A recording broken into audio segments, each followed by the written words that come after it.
Saturday, back at it at the old time, old day, but new show, new people. Site is still the regular us. It's still my boy Rob. Got John, Ty, and of course we have special guest CJ back with us for the second time. I would be remiss to give him an amazing introduction. So CJ is another one of the Johnson clan family members, first and foremost. Shout out to the Johnson clan, Herbert's grandkids. You already know that.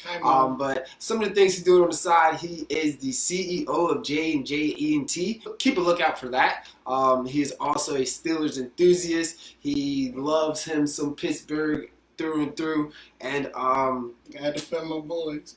Yeah, man. CJ, tell the people about yourself. Just a little something, man. Tell them. All right, so I am CEO of JJENT, which is an entertainment site where you can go and see shows like What's the Juice, 3 the Hard Way is where I would like to eventually have part of the site. Mm-hmm. Brackets and Bottles, which was another idea that came up, but right now we're still in the works for that. Another thing that I'm currently on to is, yes, I am a Steelers defender.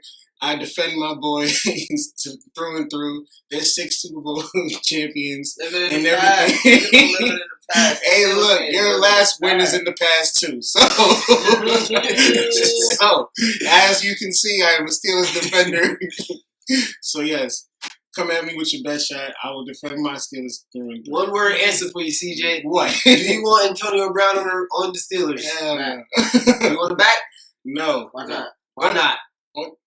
Why not? Yeah, why not? Have you seen what he's done so far? he just went 3 shots at Juju again on live before he even talked with Floyd Mayweather. Nobody can trust him, whether it's general managers, owners, players, nobody, not even his own, now current wife again, after he threw a bag of baby things at him. Why not? Okay, I see why not.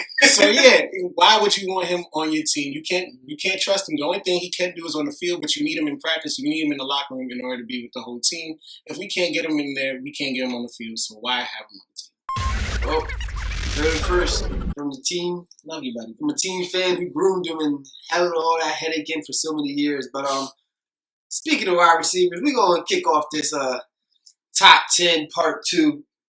We have a few matchups. Ty, you want to tell the people what the matchups are, man? Top 10 part 2 matchups.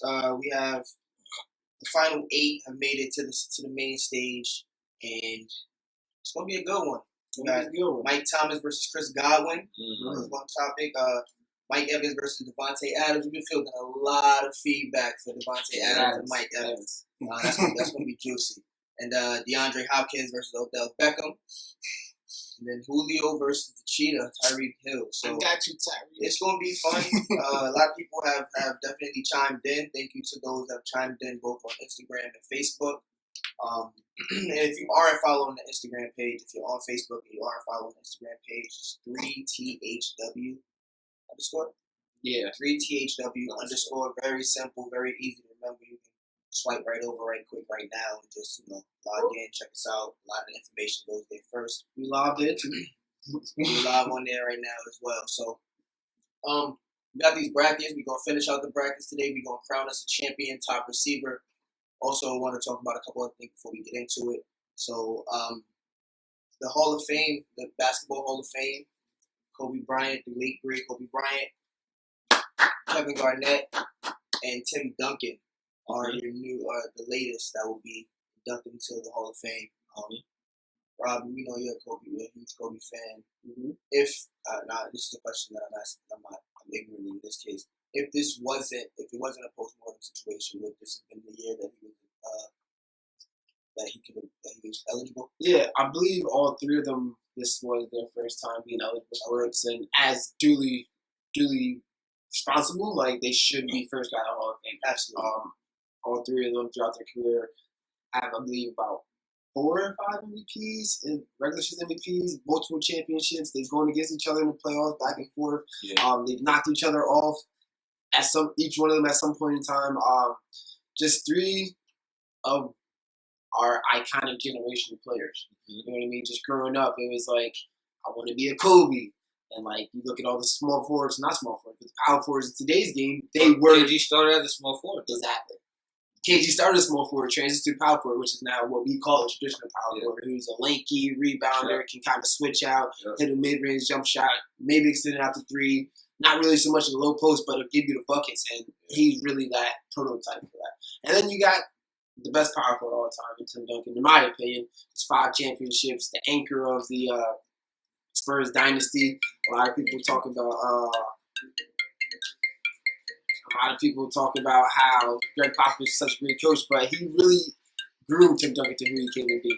And I really appreciate the greatness that we were able to witness over the course of their careers, and just a major shout out to them.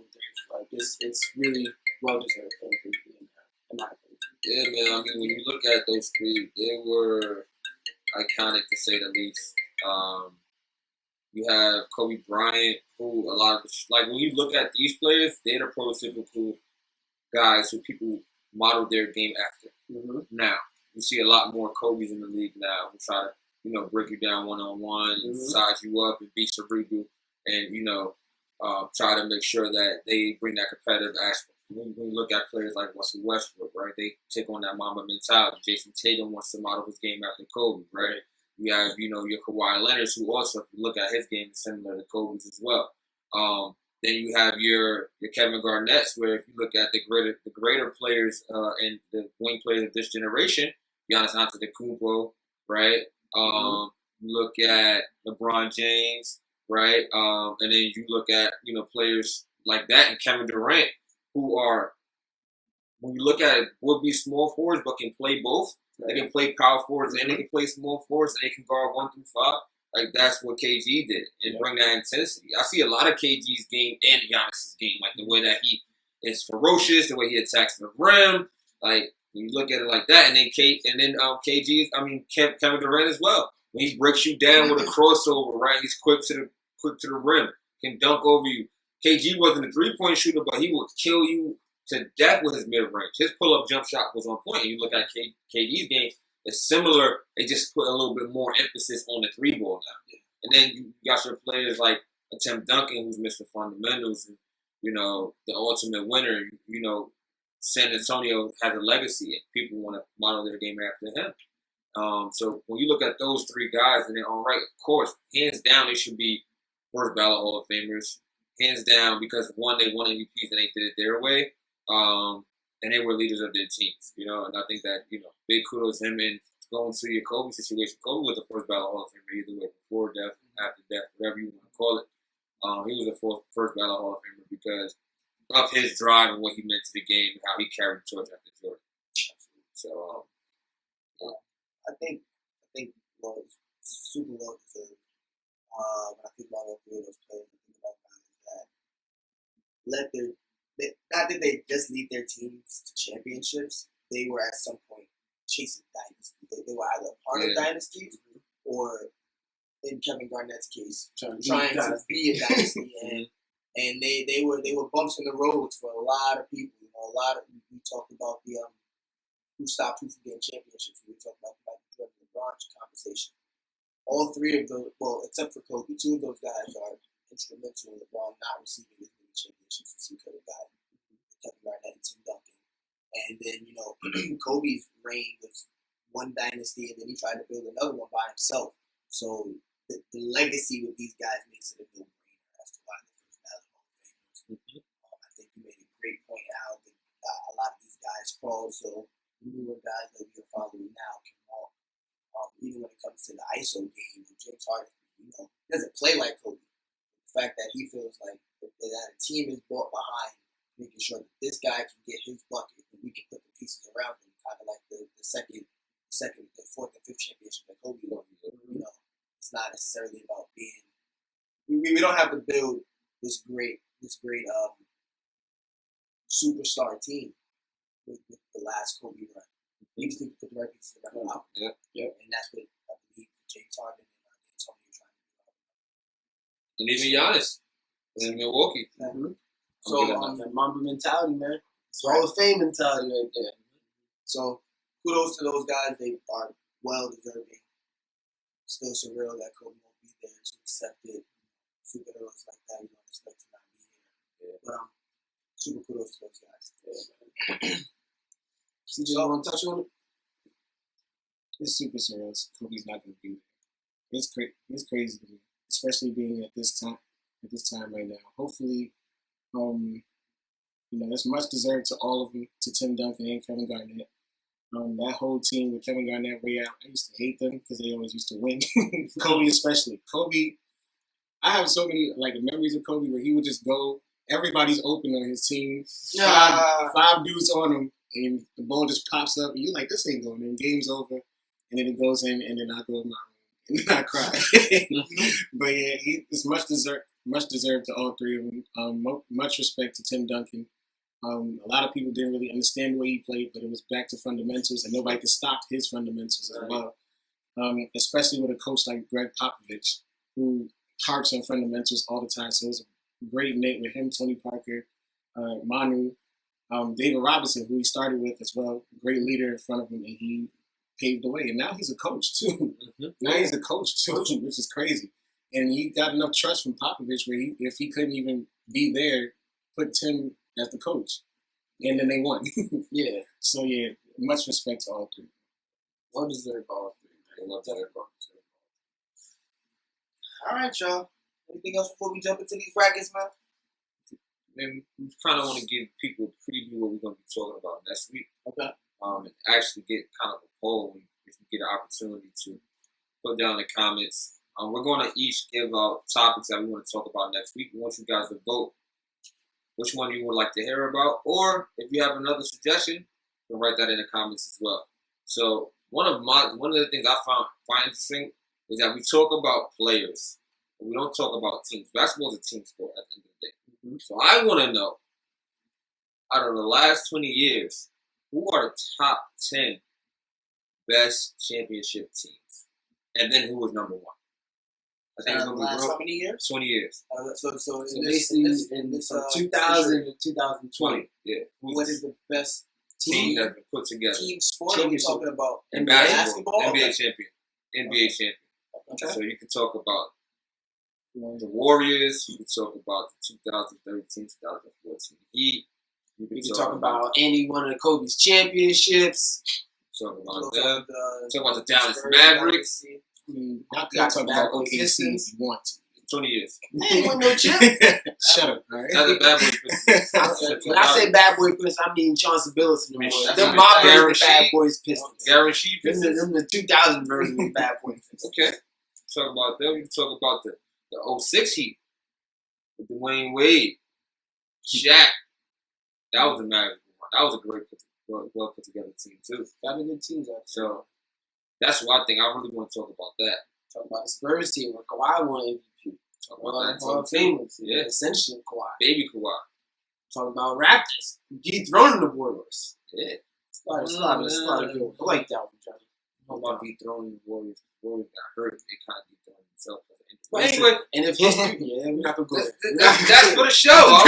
That's what I always say. Save it for the show. We'll start. We save it for the show. We'll start. But I like that topic. My topic. If I'm interested in who would be the Mount Rushmore of the NBA, just of all time. Just who do you think are the four most influential, or like the founding fathers, or the game wouldn't be the same without these four?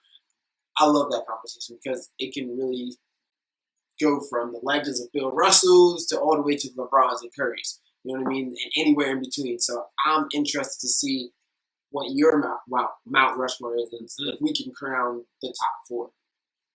That'll be interesting. There's a lot of great players out there. Yeah, man. And I think it's harder to choose just one, but four is more reasonable. Yeah. Choose your top four. But of all time, or are you talking about the last 20 years? Over all time. All time. All time. That's All what's up. time. That's why we're here right now. keep it a little bit more current. Bring in the topic. I want to have some fun. Mm-hmm. So I want to talk about the best in-game dunks of the last decade. Mm. So 2010 to 2020. yeah, we're talking about the last decade. So yeah, I believe that includes D Wade on Varejao, I believe It includes Kobe on the Nets, on the whole Nets team. Giannis on over Tim Hardaway, Terrence Ross, and Kenneth Reed. J.R. Smith has a couple of amazing. Was that Aaron Davis on Andre Karolinko? DeAndre Jordan on Brandon Knight. Oh, my That's God. all I'm So, y'all see where the conversation can take us. I think that's going to be a really fun conversation. If you watch the show, if you're a Three the Hallway faithful, then you know how I feel about Giannis's dunk. Tim Hardaway Jr. So if you want to vote for that, check that out. I think that'd be a good topic to talk about. But another topic that we could talk about is also greatest handles. What NBA player has had the greatest handles of all time as well? You could bring in Steph. You could bring in James Harden. Kyrie. You can also talk about Tim Hardaway. You talk about ball handling. I think somebody that's really underrated in that conversation is Jason Williams. Jason had that. He can crossover, but he's nothing that he could not do with the basketball. So Nick Van Exel. Yeah, Nick Van Exel. Crawford. Jay Crow. Tim Hardaway. Dribble alive. Yeah. So Skip to my Lou, Ray for Austin. Do we bring in Street? When I had this conversation, I definitely talked about Ray Austin. Do we bring Street Ball Legends? Do we bring out Professor? Do we bring out the reason why I was curious with Ray Austin They because broke the rules sometimes. he didn't do it often. You know, he didn't have opportunity to do it often. Ray Austin, you know, it'd be about even like 37 seconds to go, or a minute and a half to go. Somebody wants to be brave and step all the way out past the 3-point line. Then Ray Austin would give you the skip to my Lou, but he didn't really skip on people. That's because he had to tone back his game to perform to the NBA to keep his job. Yeah, exactly. Trust me, he could have all of that on. But that'll be a good one. So yeah, y'all vote on the topics. We'll be posting the topics throughout the week, and just vote on those, and we'll have a conversation. We'll keep these brackets going, give people what they want, what they like. Speaking of that, we're gonna transition directly into what we all came for today. Let's get it. So back into our top elites brackets conversation about the receivers going into 2020. So I want to be very clear. This conversation is not about who's the best receiver of all time at this point in their career. No. That's not the conversation. I understand the conversation is going into next year. Who do we feel is going to be the most productive receivers in the NFL? Yeah. We broke them down in the brackets. The final 8 we've already posted. We've already talked about. We want to jump into the first bracket right now, and that is Mike Evans. Excuse me, not Mike Evans. Mike Thomas. Mike Thomas versus Chris Godwin. And Chris Godwin. Who did Chris Godwin beat last week? Keenan Allen. Which was in the toughest matchup we had. That was the one that we had tiebreak with. To a lot of people's dismay after the fact. I saw a lot of Keenan Allens after the fact. So thank you. Point is to log on to check-ins, listen to the show live. We here live, so you can give that input. However, Keenan Allen lost to Chris Godwin, and Mike Thomas beat Jarvis Landry. Not much of a matchup there. Do we have much of a matchup here, guys? Yeah, we have a lot of a matchup. We have a lot of a matchup. We have a lot of a matchup. Oh, John, talking The about reason why I say that is because I feel who's more talented would be Mike Thomas. But with the addition of Emmanuel Sanders, and you're playing behind Drew Brees, you don't know what your numbers are going to look like because Drew Brees is a person that likes to spread the rock around the field. He likes to spread the rock around the field, but he also broke the record for most catches last year. Yeah, exactly, and that's partially because he didn't have anybody. Didn't have anybody on the other side of him. Yeah. You add another deep threat, another person that Brees sees that he is reliable, then your production is going to go down naturally, right? And Kamara didn't have a great season last year. He had a good season, but he had a great season. I'm expecting him to have a better season this year too. So I'm expecting, and they're trying to win a championship. And they understand that Drew Brees is on his last maybe 3 or 4 years. I know, guys. Listen, Drew Brees got like 3 or 4 years. Tom Brady. I thought Tom Brady's peak was here about 2 years ago. He's still running. So we're in a new era of technology where athletes take care of their body and they can play at a longer age. So I see Brees playing for the next 2 to 3 or 4 years. With that being said, they're trying to win championships. So I think that his production is going to go down. I don't think he's going to catch 149 passes again. I don't think that he's going to go to 1,725 yards again. But I can see his touchdowns going up from 9 to maybe 13, 14. I can see him being that guy, being that red zone threat. But I think that Goodwin's numbers are going to go up just off the fact that Brady's there, and now he's going to be playing with a full team. So you're going to be playing with Mike Evans. You're going to have both the tight ends back. You're going to play with Brady. Yo, I think that good. It's tough. I'm going to go with Mike Evans. But I think you made that whole argument. Yeah, I'm going to go with Mike Evans. I'm going to go with Mike Evans, though. I'm going to go with Mike Thomas. I'm going to go with Mike Thomas because I believe that talent, he's more talented receiver than Godwin. But it's going to be close, man. I would not be surprised if Godwin would have a better season, but I'm going with Mike Thomas. You made that whole argument just to say in the back of my head, I was just like, here's why I'm not going with Chris Godwin as opposed to going with Mike Thomas. It's the second year, bro. It's his. We already know he's a superstar, right? You said Chris Godwin will have a better year. How much better can you get from 86 catches, 113, 1,300 yards, and 9 touchdowns? As a breakout year, he will have a better year than that. I will argue to you. That's what's called the biggest part of my argument. That he was better, bro. I watched Welker go from 5 catches with who we didn't. I can't even say I watched him because I had no idea who he was when he was in Miami. To a 4 seasons straight with 100+ catches. Catching for who? As the number 2 receiver for who? Brady Moss. Randy Moss. He was the number. And where you think Chris Godwin gonna go? Have you not seen the NFL lately? Adam Thielen lined up against my argument against Adam Thielen all last year. Adam Thielen doesn't just line up against the number 2 corner. He's all over the field. He's in the slot. He's tight. He's wide by himself. I'm not saying that he can't do that too, but Chris Godwin brings the same type of pressure. He can do all of those things. He can line up outside and route run you. He's fast enough to play the slot. You don't want to put a linebacker on him. You damn sure don't want to put a linebacker on him with Tom Brady under center. He's gonna throw him the ball all game. So I do think that Chris Godwin's numbers can and will get better this year. I'm definitely drafting fancy. What I will say, so you're not drafting I definitely. Wait, you talking? I would draft him. However, just like John, however, it didn't matter if it was Drew Brees throwing to him. It didn't matter if it was Teddy Bridgewater throwing to him. It didn't matter if it was Taysom Hill throwing him the ball. It didn't matter when it was Teddy Bridgewater. Name some of the Saints receivers of the past. Willie Snead. Ted Ginn Jr. Went somewhere and did all right. Jimmy Graham. Ted Ginn went somewhere and did all right. Jimmy Graham went somewhere and did all right. Marcus Colston. That's too far back. For my argument's sake, that's too far back. I have to remind I you. also say Kenny Stills. Kenny Stills is part of that. And I have to remind you that the style of play when he first came in the league, they were a 2 running back team. They ran the ball more than they passed the ball. And he still. But that's the Saints. John, the Saints always back. John, No. When they had 3 running backs, they run the ball down more. Remember they were the leading rushing team in the league 2 years ago when they had both. What's the boy name?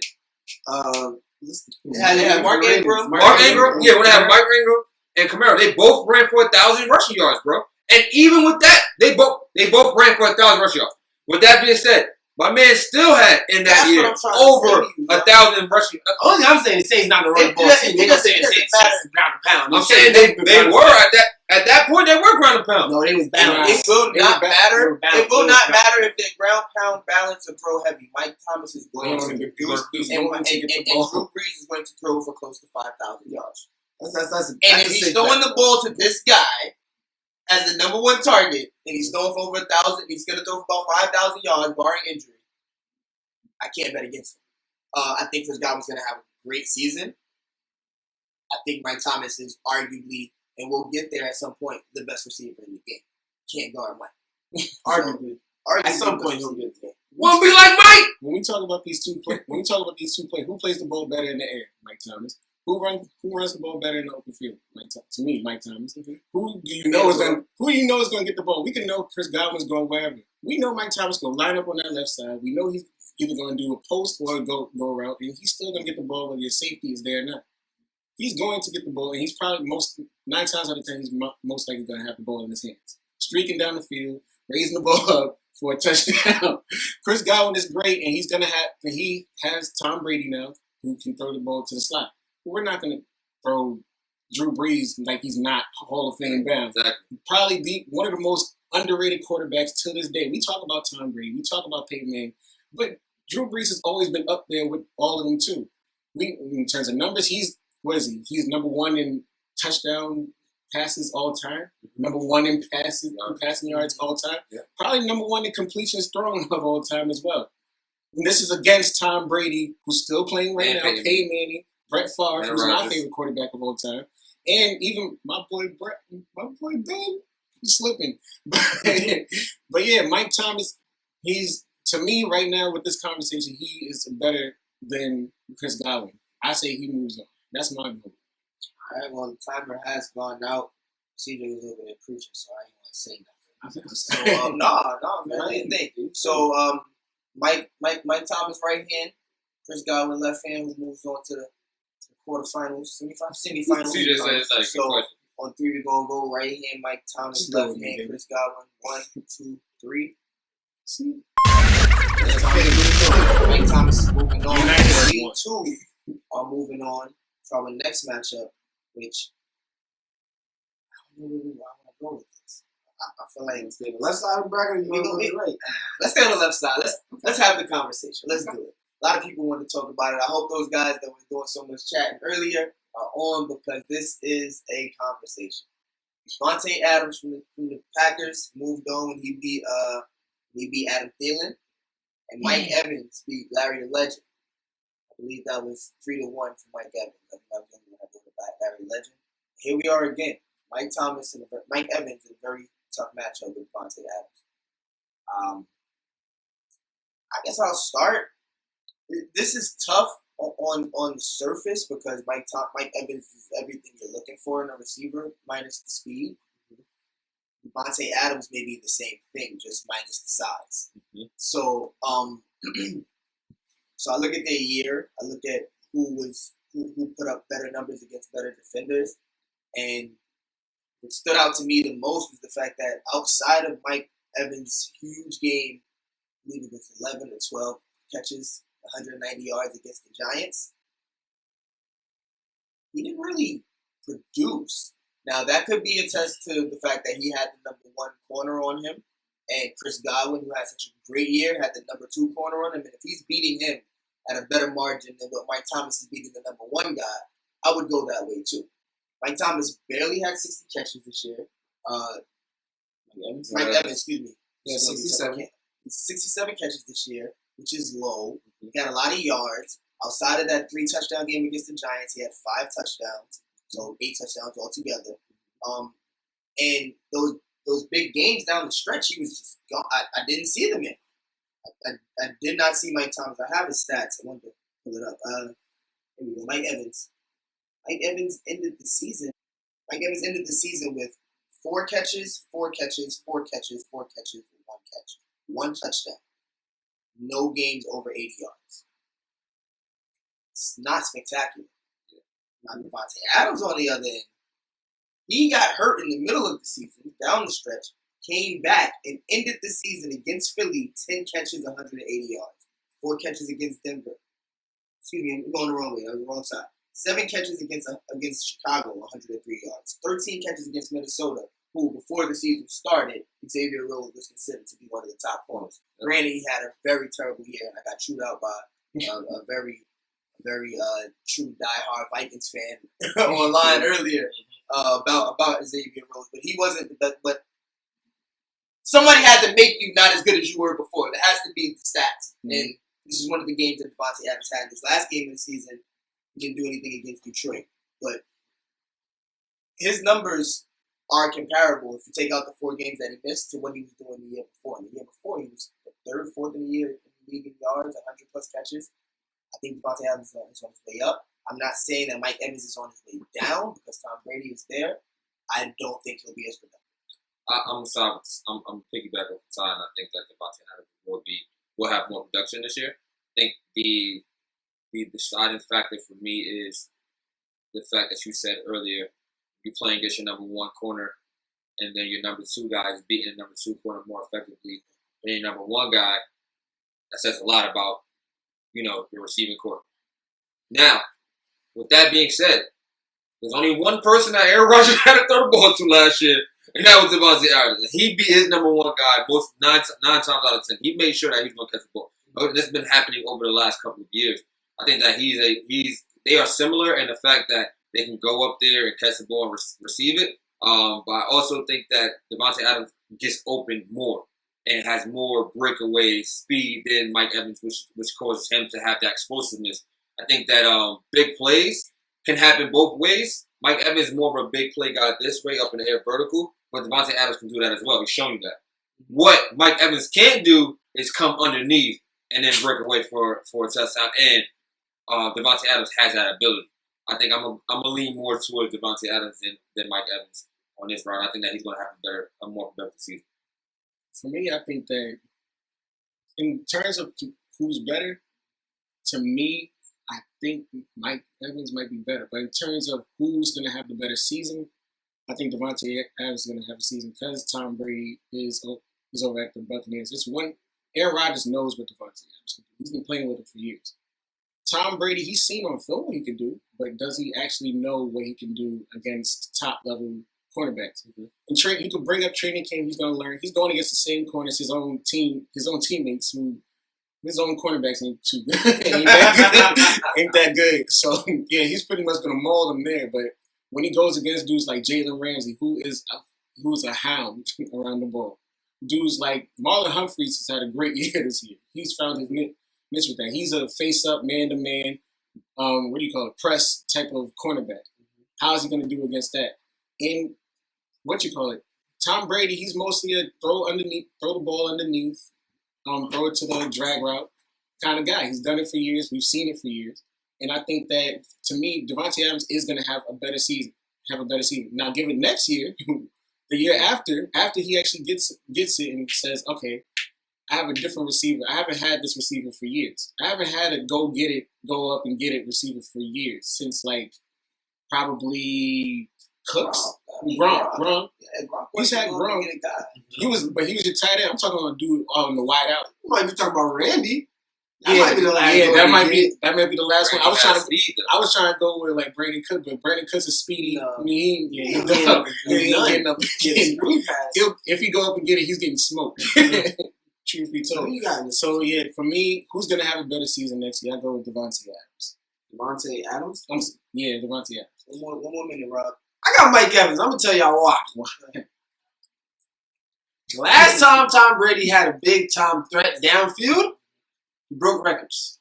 Not saying he's gonna break records, but showing that he likes to play with his new toys, as is shown with Antonio Brown, who played for a quarter. He had 7 catches, a touchdown, 80 yards. He played for a quarter. So Tom Brady. It was still a quarter, CJ. It was still a quarter. And Tom Brady knows how to put his people in position to be effective. Whether it's Gronk, whether it's James White, whether it's Julian Edelman, whether it's Mike Evans. And that's why I feel like he really went to the Bucs. Because you know how I said Chris Godwin's production is going to go down? I feel like Mike Evans' production is going to go up. And he had way more big plays than Devontae Adams. Devontae Adams had 2 40-plus yard plays last year. Mike Evans had 7. Yeah, well, that's the best thing about throwing the ball up. Now, when I was in the conversations with Mike Evans versus Devontae Adams, that was the kind of questions that I was throwing the feedback into. We talk about he had a better quarterback. He had so I guess we should have the conversation here too. Devontae Adams had a better quarterback. Absolutely, hands down. He also had a better cornerback too. What do you mean by that? He's getting the best quarterback. And Mike Evans isn't getting the best sometimes, but if you said Godwin lines can slide and they put him all over. So. Yeah, and there's also times when a guy already got 8 catches at 100+ yards, you start putting your best corner on him if he's there. Okay. Right or wrong. Right. Sometimes you might want to move Marcus Peters over there and let Marlon Humphreys see if he can handle the slower, more physical guys. Since you want to be physical, this guy's killing you. Okay. And I might, so that's part of it too. The other part to it. Okay. The other part to it is Mike Evans, because you don't have that good of a quarterback, because you have a guy that's willing to throw 30 interceptions. A lot of times when you're not open, he's gonna throw it to you anyway. But here's my question to that: is it bad passes or is it bad decisions? Both. Well, it can go both ways. It can go both ways. There's times where you may have been open, and because he's throwing 30 interception, he shoots it 10 yards short, and the linebacker gets hands on it, or somebody tips it up in the air and the safety catches it over top, and you were open in that gap, but your quarterback couldn't get it there. Mm-hmm. There's also times when you're covered and your quarterback's going to throw it to you anyway, or you're not covered. But if I'm Aaron Rodgers with Devontae Adams, and yeah, I got that, but I also got this check down running back that's going to give me 4 or 7 yards that I know I can go 3rd and 3. Mm-hmm. I might take that instead of making Devontae Adams make this crazy play. I can throw him open. I'm that good. I can throw it to an open person as opposed to throwing it to a guy in coverage. Mm-hmm. And people benefit from that. There's receivers that benefit from guys that just throw it up. Carson Palmer was one of the greatest at it. Those guys in Cincinnati, they went other places and did nothing. TJ Hughes-Mazada went other places and did nothing. Chad Ochocinco's career was never the same after he left. So I get your point. I just want to throw in the perspective of yes, he may have had the worst quarterback, but that worst quarterback being the fact that he did throw 30 touchdowns, which is not unimpressive too. I mean, 30 interceptions is more unimpressive than 30 touchdowns is impressive, but he did throw 30 touchdowns, and this a lot of jump balls, and this guy only caught 8. Here's my second part. The defenses in the NFC South is trash. I don't care if y'all saying son. The Saints defense is not good. They're not an elite defense. The Falcons defense is trash, and Panthers just lost their best player. All 3 of those teams don't got nothing on the Bears or the Vikings, who they have to play multiple times a year. So, in my opinion, I feel like the 6 games that the Buccaneers have against mediocre defenses, as opposed to the 2 games that the Packers have against the Lions, who are the only mediocre defense, and they just got Desmond Trufant, and they had Darius Slade. I feel like Mike Evans will have a better year. That's my opinion. With the addition of Tom Brady. That's a solid vote. Yeah. We already voted. I'm just like, I know, I got Mike Evans. On the right hand, we go with the highest seed, which is Mike Evans. On the left hand, we're going with Devontae Adams. And really quickly, we're going to get this done with. Right hand, Mike Evans. Left hand, Devontae Adams. 1, 2, 3. His left-handed friendly Devontae Adams is on the way up. Rob, maybe Mike Evans will make us eat our words in about 6 months. We shall see. We'll move on to the top of the other bracket, which is Rob's favorite, Julio Jones, who's his favorite to win it all. I got you, Reed. I got you, Reed. Versus Tyreek Hill from the Kansas City Chiefs. Now, this is going to be fun because I got you, Reed. Yeah, CJ. I'm gonna let you hear this. Look, all right, we all know the greatness of Julio Jones. All right, my bad. Mm-hmm. But look, Tyreek Hill is a deep ball threat. You cannot catch him. Don't you dare look at your stats. Look at my stats. You're right.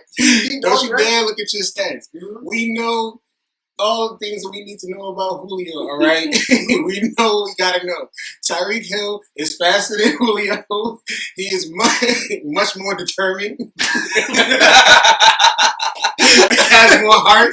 I got more heart than Julio. How does he have more heart than Julio? He's half his size. Half his size. He still got to go up. Julio be blocking. I've seen, Julio be blocking. He do. I don't see Tyreek Hill blocking. But look, not everybody's going to get. Wait. That's heart. That's determination and toughness. Tyreek Hill blocks? Yes. Wait, he block. I see him be the decoy for a screen pass. I don't never see him getting out there blocking. I've seen him block. I've seen him come back and make a crackback block, even though he wasn't supposed to. But he's made crackback blocks. I've seen him block. I've seen him make key decoys. Look, man, at the end of the day, we all know Cheetah. That's his name. Hey! He's Cheetah. Hey. He's very fast. Tyreek Hill went to the Super Bowl and won. You did. Unlike Julio. You right. Who, in the time that we needed him the most, because I was cheering for the Atlanta Falcons, he didn't pull through for me, man. It wasn't Julio's fault, though. So you Julio scored. made an amazing catch in that fourth quarter. He did. Did they win? And why did Julio make that great catch? Because you can't teach size and you can't teach speed, and that's something that. But you can learn how to work with what you got. The combination of both is rare. The combination that you are fast and you are tall and you are a physical specimen and I can jump out the roof and grab the ball out of the air and run routes. Yo, Julio Jones And I Julio play injuries. is the full package. He's the entire If package. You you go- can't do once that man get hot, you can't stop that man. If you You get can't stop Julio in the open field, in the middle of the field, He gonna stiff arm No, you. he And not. he gonna be. No, he's not. Because of his tall behind, I'm going to go at his leg. And he gonna hop over No, you. you're not. Have you ever seen Julio hurl anybody? No, but I see him in the open field. Facts. Facts. I see him stiff arm. I've seen Tyreek Hill hurdle people at 5'8". I think all the things that you ask the cheetah do, I think that you can ask Julio to do. No, I don't think that you're you not can putting ask. Julio at the slot. You could put. I seen Julio be in the slot. You've seen Then it. when he played the championship year, when Kyle Shanahan was his offensive coordinator, they put him in the slot because they wanted to move him around the field. That's why. So Julio can do all those things. I can't say the same thing. I can't say if you throw a jump ball up to Tyreek Hill between two defenders, he's going to get it as much time as Julio Jones. I can't say that. Not saying he won't get it. He just ain't gonna get as much consistency. Julio Jones he's a better receiver because he can do more. No, Tyreek Hill is going to have a better season because everybody knows that Julio's going to get the ball, and they know that. We've been knowing it for the last 6-7 years. He's I don't still been doing the care. same thing. I TJ. don't He still care. have better stats than him. I don't care. Cheetah. I got you, baby. I got you, Cheetah. I do want to throw this in there. That big run where Damian Williams broke out for 91, you got Cheetah chasing him. Mm-hmm. He's blocking on that play. Blocking? Still Yeah. in back and find the blocking. Hey, it was one. Still in back and find the blocking. You can't find the blocking nowhere else. Mm-hmm. Well, at least not in this short shirt tonight. He ain't even blocking that one. He just ran past him. You missed the beginning. I'm gonna throw the highlight up. You So missed the beginning part of the play. I'm gonna throw it up. He was a part of the outside. You tell me when that's outside. You tell me when it goes on YouTube. To me, this question is really tough because I got you. we're not asking who's better. If you put all the attributes and you were creating a Madden player, no matter how good you were to make Tyreek as close to his abilities, it still wouldn't be a 99 overall. And there's no way you can make Julio where he's not 99. He's definitely a 99 receiver. When it comes to who's going to be more productive this year, I'm waiting on that. Because, as you know, Aaron Rodgers is the bad man. Patrick Mahomes is a badder man. As it seems. He's like Might be the baddest man. Might be the baddest man ever. And we're talking about a guy that can extend plays and throw the ball 70 yards downfield. We're talking about a guy that can extend plays and throw the ball 70 yards downfield. We're talking about a guy that can go and chase a ball 70 yards downfield. If Julio Jones was playing for Patrick Mahomes, he would break every single record. But he's not. He's playing for Matt Ryan. And not to hate on Matt Ryan, but Tyreek Hill is playing for Patrick Mahomes.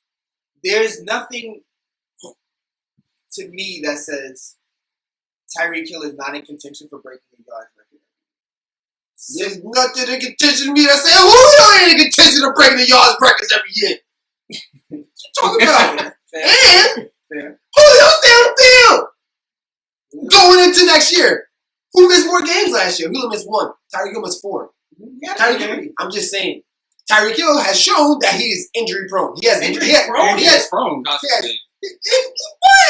hurt. He missed 1 game outside of the 4 games he missed last year. Hey, we really want to do this for Julio's long career? Yes, do really it. want to do this for Do Julio's it. long career? Do it. Do it. That's right. He missed more than 5 games in his career. What? That's more than What? 5 games. Where? Nah, this isn't accurate because I know he missed the game last year. Yeah, 1 game. And 2 games right here. Okay. And a whole season right here. And 3 games right here. What are you doing? Go back Every to game he Tyreek. played, he Start started. Tyreek. Every game he played, His first year, he didn't play. he didn't play. That's what I'm saying. But he didn't play. But what I'm saying is he didn't play because he couldn't play because he would get hurt if he don't feel. No, Put your muscle he on. wasn't- That's why. He ain't available. Bro, He ain't available. What was He he ain't drafted, bro? He ain't What was available. he drafted? Julio's What drafted. round was he drafted? Scroll up. Right in there. What round was he drafted? 5th round. 5th round. That's why he didn't play his first year. He was a 5th round draft pick at 5'10". Yeah, Not because he was exactly. hurt. And he was a 5th round draft pick at 5'10" because the NFL scouts felt like, in my experience, I'm throwing words in their mouth, but if I were an NFL scout, I would say, he's 5'10", super fast. He's going to get killed against these safeties who are really taking people's heads off, right? Let's redshirt him, put some weight on, and then he actually gets to play. That's my thought process. And then how many games he missed next year, John? Show me. He is missing. Isn't there a guy named Antonio Brown who got drafted in the And he did the round? same thing. That's He what missed I'm 2 saying. games next year. That's what I'm Yeah. saying. He missed 3 games. Sorry, missed 3 games next He year. didn't miss 3 games. He He started didn't 2. start. All right, so why He he missed 1 didn't game. He missed 1 game. He didn't start because he was not a starter because he was a 5th-round draft pick. He's a 5th-round draft pick. Julio was known. We all knew Julio in college. And then going into Julio. Going into this year, Going into next year, going into this Julio year. has shown from last year that he is more available to play than Tyreek Hill is. And Matt Ryan is more available to play than Patrick Mahomes. Going to be I available think to play. Julio's numbers are going to I go up. disagree with that. I also want to say Tyreek Tyreek Hill Hill injured his knee and came back in less than a month. He injured his knee. Julio has missed the whole season before. But I'm not gonna go back. I don't really care to go back into what was going on before. Mm-hmm. I don't think that either one of these players are injury prone. I think injuries happen in the league, but neither one of these players are injury prone. This is my My guy opinion. got hurt 1 I year, do that. and your guy got hurt 2 years. Julio is more likely to play through injuries than Tyreek Hill is. That's How my is that? opinion. Because Julio's done that last year. And Tyreek Julio was Hill hurt. came back from an injury last year. That was a And late he missed 4 games and Julio missed 1. And they both were dealing with injuries throughout the year. Right. They And both Tyreek were Hill nagged played up. too. They both were nagged up. And Tyreek Hill And who missed more games? That's the Tyreek point Hill I'm trying to played. make. I don't think your point to me is valid. So I don't think that makes him. I don't think that makes him injury prone. I don't think that makes him more available. It means that he got hurt in a game of football. Football people get hurt all the time. It doesn't make them injury prone. It's the guys that get hurt I'm not saying consistently. he's injury prone. I'm saying Julio has injury prone. I take it back. He's not injury prone. I'm saying, like I said 2 minutes ago, Julio has shown in the past that he is more readily available to play than Tyreek Hill is. I disagree with that. Who played more games last year? They both had injuries. They both had nicks and knacks. Who played more But he games? wasn't a nick and neck. He tore something, bro. Julio had like a broken... Bro, Julio's foot was hurt. He was still playing through it. That's what I'm trying to say. And football players play through hurt feet all the time. So If it took him off the field, I'm pretty sure he wouldn't have came back. Yeah, Rob said, You're saying he's more Bowl durable, and I I'm saying he's disagree. tougher. I disagree. I'm saying Julio's playing threshold is higher than Tyreek Hill's. That's what I'm saying. I disagree, bro. If you break your leg, you can't come back no matter how much you want to. There's nothing you can do about that, bro. Ask Sarah Owens Julio about missed the that. whole Ask season Sarah Owens about that. Right, and how long did he come He back? came back and played the Super Bowl. And And a month and a half later. But still, And he you came back said early, you right? said if somebody break your leg, you can't go back. He didn't come back the next game. Bro, What he are you came talking back. He about? came back way before he was supposed to. He It's what wasn't I'm ready to go. trying to say to you. hey, Tyreek Hill came back before he was supposed to. Patrick Mahomes came back before he was supposed to. That's like saying T-Mac is more durable than Kobe. No, it's My- not. my- This T-Mac has been hurt multiple seasons. T-Mac was hurt half his career. This guy's been in the league for 5 years. He's been hurt 1 time, bro. Come on, son. Julio's been hurt more than him if you want to go that far with I think it. the timer's up. Time's Time up. for us to go. We did. Who's We have going to be Julio. more productive Who's next gonna be year? more productive next year? Right Right hand Julio, left hand Tyreek Hill. 1, 2, 3. Julio. I think Tyreek Hill is going to I think he's gonna have a great season. gonna have I think Tyreek Hill I'm not saying he's not. I'm just saying I think he's going to miss a I game. think he's going to be right there. I think he's gonna miss a I don't game. think he's going to get hurt. We'll see. I think the emerging stars of the Harmon guy that's from Kansas City. Nico Harmon? Yeah, he's gonna be a beast. I think he's gonna give him more options to get the ball thrown to him as well. Nah, the thing about Patrick Mahomes, just like how we say Tom Brady likes to play with his new toy, Patrick Mahomes loves playing with the toys he already got. And when you got toys like that, why would you? Yeah, Travis Kelce, you got Tyreek Hill. Right, so he has And more you got plays to Sammy throw the ball Watkins. He to. still throws Sammy Watkins. We the passed ball. this conversation. Alright. We passed this conversation. Next. Julio will come back up again. Last on the first round list. Last on the first round list. Again, we're Hurt my heart. going through this whole list today. We're gonna crown somebody today. So stick with us. Those of you that are watching on YouTube, that's not watching live, fast forward to your favorite parts, back up to your favorite parts, whatever the case may be. Find the conversation.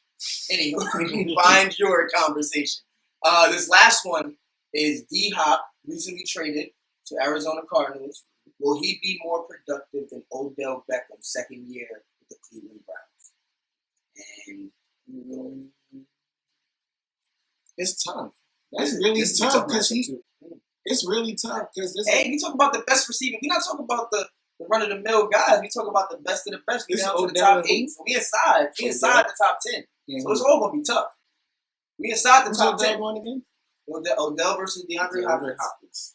Is Odell gonna have a better season than he had last season? I think DeAndre Hopkins is gonna have a great season this year because one, he got leadership from Larry Fitzgerald, who can actually teach him a lot. Even though he's been in the league for I don't know how long, but Larry, I think he's got more catches than he has dropped passes, ever. Oh yeah, Larry Yeah. Brown like 13, 14. Yeah. And you got a guy who's already elite, and he's already playing at the top level. Now you get the legend. And let's keep it a stack. DeAndre Hopkins dropped a lot more passes last year than he ever did in his career. This is a great teacher for him. When it comes to catches and drops, this was a bad year for DeAndre. Yeah, definitely. So we continue. I'm sorry. But yeah, as far as like, is Odell going to? I think that's the toughest thing for me. Is Odell going to have a better year than he had last year? I think that he will be. I don't think he'll have a better season than DeAndre Hopkins. That's my thing. I don't think he'll have a better season than DeAndre Hopkins because one with Baker Mayfield, we got to see what type of vibe he's actually in. Is he going to actually throw the ball up to Odell when it's 1-on-1 in those moments? Is he? I really don't know. I know DeAndre Hopkins is going to have a better year, though, especially being that he's under a new system. He really wants to play for another team. He got signed to Arizona, which I think would be a great fit for him, especially playing with Kyler Murray, playing on the other side of Christian Kirk, who's a pretty good other side wide receiver. And like I said, he has Larry Fitzgerald over there, who is like the guru for catching football, which is he's going to have a great season, especially coming back from where he was last year. So I think DeAndre Hopkins. Well, for me, man, I look at Odell and I just see a lot of talent, bro. I see a guy that can do it all. Can beat you downfield, can beat you with the short game, can beat you by running, can block. However, the question is not Odell. The question is a quarterback. Yeah, I think that's the question for me. And last year, as a rookie, Kyler Murray had 20 touchdowns and 12 interceptions. As a rookie, that's less interceptions than Baker Mayfield had last year. Less interceptions and more. He was way more productive. So coming into the season now with a DeAndre Hopkins, his productivity is going to increase, and by default, DeAndre Hopkins' productivity is going to increase. I think that DeAndre is going to have a great season, not just off the strength of Kyler Murray, but off the strength of he has a plethora of talent around. He has a plethora of talent. You got Kirk, you got Fitz, you got Drake, you got Kyler Murray that can scramble, and then you have yourself on that team. And on top of that, they are playing air raid football. They want to throw the ball. They want to throw the ball. They want to get their receivers open. Plus, they don't have David Johnson. With that being said, as much as the Giants fan I am, as much as I love Odell, I think that he's going to have a great season coming up this year. I mean, I know he ain't a Giant through to me. Reach back like 1-3. He was a Big Blue. He was part of Big Blue. I'm pretty sure you cried. We are still reminiscing over Odell Beckham. We gotta let it go. But with that being said, man, I think that Odell Beckham is going to have a great season. I think that DeAndre Hopkins is going to be more productive than him because of the fact that he is in more of a stable offensive environment, and we know what Kyler Murray can do. He's not going to turn up. He's not a turnover-prone quarterback like Baker Mayfield. And on top of that, he has a solid number 2 to throw the ball to. That's a Hall of Famer who is Mr. Reliable. Who's going to take the pressure off of him and give him more one-on-one coverages and other options where he can get you downfield. I can't say the same for Odell Beckham. I can't say the same with the Browns. It's so frustrating because Odell Beckham is so good. I mean, if you take away all the talking and all the extra, and, purposely getting fined and all the fly stuff on the field, if you take away all the extra, all the stuff that makes Odell Beckham the mesmerizing, polarizing celebrity that he is, and you just gave him boring haircut and his hands with no tattoos, he would still be a damn good receiver. Like the celebrity does not. It overshines, but it does not. It does not overrate. I'm just joking. No answer that. It overshines. It overshines the productivity, but it does not overrate the talent at all. This is Baker Mayfield's third year in the league. He's going to his third year in the league. Last year he had a really bad year. First year wasn't so bad, right? 27 touchdowns, 14 innings. It's not bad. Kyler Murray's going into what year? Number 2. I'm not inclined to say that Kyler Murray won't have a fall off. Not necessarily a slump, but he could fall into the same category of having a sophomore slump and still be good. But they're two different quarterbacks. Mm-hmm. Even in college, Kyler Murray was more efficient than Baker Mayfield. Yes, Baker Mayfield was known as Brett Favre Part 2.0, gunslinger, throw the ball through tight areas. He knows that coming to the game. Is considered one of the best receivers of all time. When you get you a guy that's a gunslinger and you got a dynamic talent like Odell Beckham, we're just waiting for the dynamite to explode. We're kind of like Wile E. Coyote when you lit the match and you watch it go to the dynamite and then it gets there and it's like, why? No, I'm talking about Odell Beckham. But my thing is this: you're waiting for it to explode because if what's supposed to happen, well, you're not a Met fan, but you follow the Met. You're not a Met fan. I'm a Met fan. You know what it's like to have the guys. Like, you have the Carlos Beltran and you have the Johan Santana. We got the guys, and it just doesn't materialize. But if it does, you know how beautiful it can be. We saw what he did to the Jets when they were clicking, even though it was the Jets' defense. We saw what they can do when they're clicking. If they click, Odell Beckham could go back to the record pace that he was on when he was with the Giants before Eli, got old. Or before Eli had the Manning arm. I think all Manning arms hit a certain stuff. It's like, you just can't do That's this. when the brains kick in. You just can't do this anymore. They can't do 3. Whereas on the other end, Kyler Murray, if it all goes bad, it could be a sophomore slump. DeAndre Hopkins will still have a pretty good year. If it all goes bad in Cleveland, then we have another, which wasn't a terrible year. Odell broke 1,000 yards, had 75 catches last year, but it wasn't an Odell season. It's not an Odell season. It's the reason why no one really goes. That season can't match up to DeAndre Hopkins. Now, I also will say this: in Deshaun Watson's second year in the league, he had DeAndre Hopkins. DeAndre Hopkins put 110 plus passes. I'm saying. So, and I would say that Kyler Murray's ceiling or his potential, who you would compare him to, if this was, the music channel, when it says Kyler Murray is influenced by or sounds like, it would be Deshaun Watson would be one of the top 3 people you would think of. He's like a clone, not a clone, but his game is very, very, very congruent to Deshaun Watson. So I don't think DeAndre Hopkins is going to have much changeover. It's going to be a seamless transition for him. Another thing that adds on to this conversation is DeAndre Hopkins is a healthier player historically than Odell Beckham. Okay. Odell Beckham is known. Now we have an injury prone versus. Odell Beckham is known to get hurt. He is known to miss 3 or 4 games per season and still go over 1,300 yards, which shows that he's definitely. Did he play 16 games last year? He did, but he didn't. That was probably his first season playing 16 games. And he did say he had injuries. He did. He did say. Well, no. He did play 16, right? Yeah, he played 16. He only played 16 games 2 times his whole career. Mm-hmm. He's been in the league since 2014. So that's another thing that you got to put in the production as well. Mm-hmm. Like, and he's only had one. Odell's only had one. This is why I'm going with my man D Hop. I'm gonna tell you why I'm going with D Hop, and it's not. I'm gonna tell you why forget all this, man. I'm not going with D Hop. No, I'm going with Odell. For next year, for 2020. I think you don't believe in Baker. I don't believe in Baker.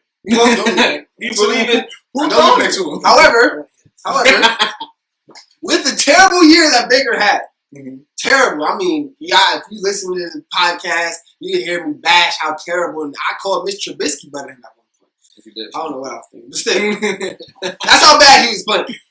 But it can't get much worse than that.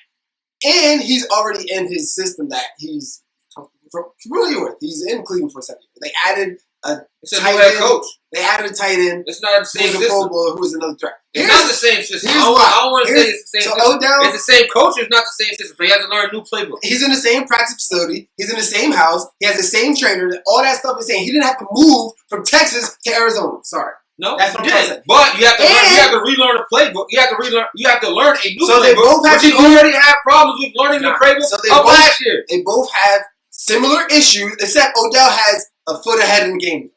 He's already been in Cleveland. He ain't never been to Arizona. That's number one. Number two, I look at this Arizona team. I don't expect Kyler Murray to have a drop-off. However, I do expect DeAndre Hopkins' production to drop down a tad. I don't expect him to have the same exact numbers he had in Houston. He was the only person in Houston. He was Deshaun Watson's best friend.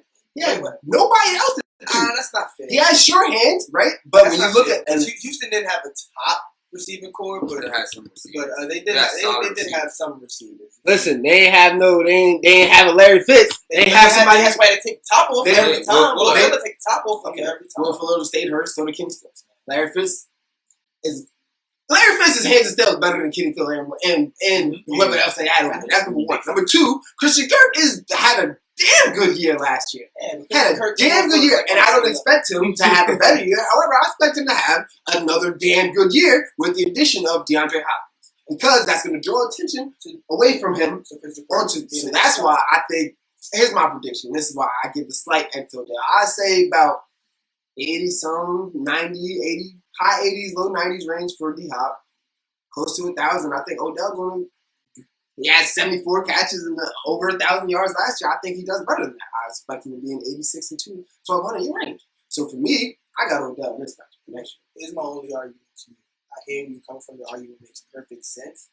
At the same time, if you got a superstar, you're going to throw him that rock. So 80 catches, if that's not normal for him, you telling me that I'm only going to get the ball to him on an average of 5 times a game? Hell no. I don't care who I got. I don't care who Christian Kirk did, what he did last year. I'm about to spend this whole offseason practicing with one of the best in the game? I don't know, Rob. I think you trying to make this argument to pull D-Hop away from Julio in the all-time. I see it as a Randy Moss, Chris Carter effect. That's how I see it. When Randy Moss came in as a rookie, right, and he had Chris Carter, how many touchdowns he had? 16.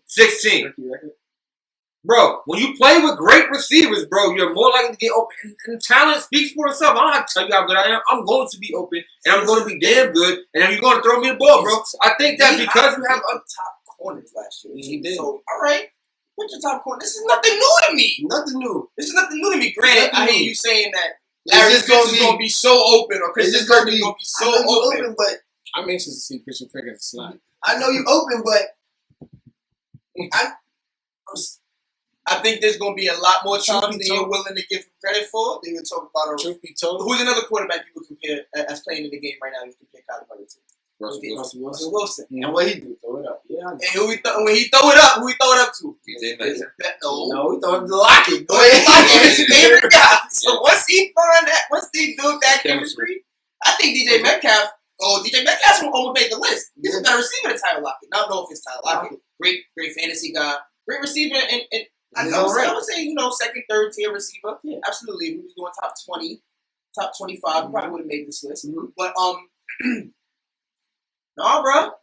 I got D-Hop on the spot. 3rd and 13. Holding. All right. Larry Fitz, you and Christian Kirk line up together. Oh yeah. Cross around. Over the top. Over the top, D-Hop. Oh, I made a little bit of extra space. But I do expect, I don't know. I have better season. And plus, even when you was talking about, I see you open, I'm a run. Kyler Murray's not the type he don't really like running. He scrambles most of the time. He's a scrambler. You don't see him doing read options. He's slide. He's not doing read options like Lamar Jackson. He's definitely not getting out of tackles like Deshaun Watson. Can I also say to you, I think the difference between him and Deshaun Watson is right now in his career, Deshaun Watson is a little more polished, a little more. I got my niche. Everybody knows who I am. Right now in his career, Kyler Murray's not going to take the kind of hits that I've seen him. Deshaun Watson is willing to take. Deshaun Watson holds. When we watch a lot of Texas games together. He holds the ball forever. Whereas, you know what? They coming.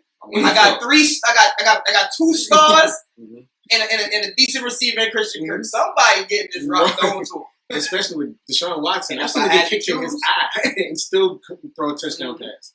And Kyler Murray, he's throwing the ball to D-Hop. He's throwing it. If I got to choose who I'm throwing my jump ball to between an aging superstar and a superstar in his prime. Yeah. Ages? Oh, you're talking about Larry Fitzgerald. Aging superstar. First ballot Hall of Famer. Only because we kicked him off the list. Especially love. First ballot Hall of Famer. Especially they got film on me now, and so I know they're gonna be coming after me. I'm throwing the Here's my final rebuttal. Who's more likely to take a 3-yard slant route 70 yards? Oh no, that's To the end zone. That's all that. So You I gotta see have him 3-yard slant route. You gotta have time to throw the ball, man. You don't take time to throw a slant route. That's the check down. Quarter Baker Mayfield, I you got do. you on that. Who's more likely to take this 15 and post across the middle, break a tackle, or catch it on your big man in the end zone already? Odell could do the same thing. Not as much. Not as much. Not as much. Yeah. Odell is more likely And to if break the tackle. Odell do that 1 or 2 times, guess what? Hurt. That's what I'm going to say. Odell more likely to break the tackle, but him going up there against safety is consistent. I done seen D-Hop fall so many different wild. Yeah. I can say that Odell does that. I saw some Odell videos too. He's had some wild falls on some of these catches. I've seen D-Hop get flipped. I've seen D-Hop catch passes. And he still pop up. Yeah, he pops up, acting like nothing happened. Yeah. D-Hop on the right hand, Odell Beckham on the left hand. Go for it right now. 1, 2, 3. And D-Hop. All right, y'all. Down to our final 4. Kind of knew the 3 was going to be who they were. We almost had a hiccup. Rob took Odell Beckham over D-Hop. Next year? Hey, didn't you take Tyreek Hill? I tried.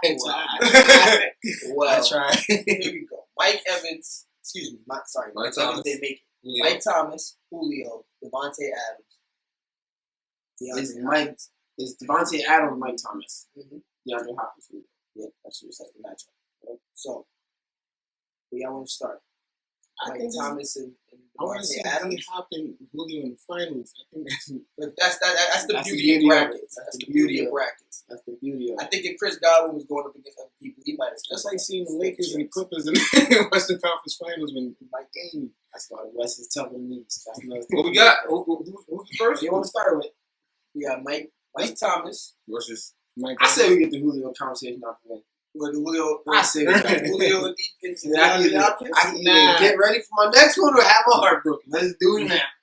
All right, y'all. Julio Jones Or DeAndre Hopkins. or DeAndre Hopkins, and I gotta post this.